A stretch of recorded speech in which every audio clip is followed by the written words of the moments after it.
Hey guys, இன்றைக்கி வறுவல் சட்னி எப்படி செய்யுதுன்னு பார்க்கலாமா? ஃபஸ்ட்டு கட் பண்ண தேங்காவை மிக்ஸி ஜாரில் அரைச்சி எடுத்துக்கலாம்.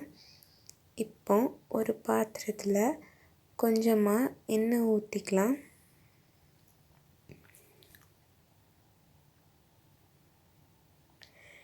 இப்போது 2 ஸ்பூன் கடலைப்பருப்பும் 3 வற்றல் சேர்த்துக்கலாம்.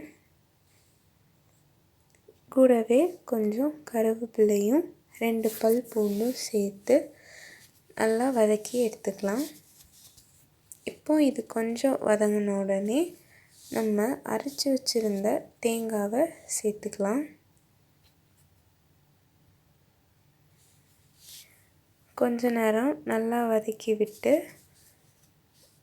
உப்பு சேர்த்துக்கலாம்.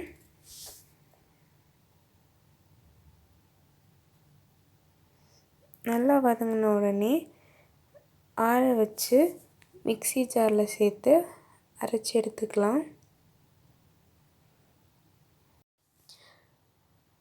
கொஞ்சமாக தண்ணி சேர்த்து அரைச்சி எடுத்தோன்னா சுவையான வறுவல் சட்னி ரெடி.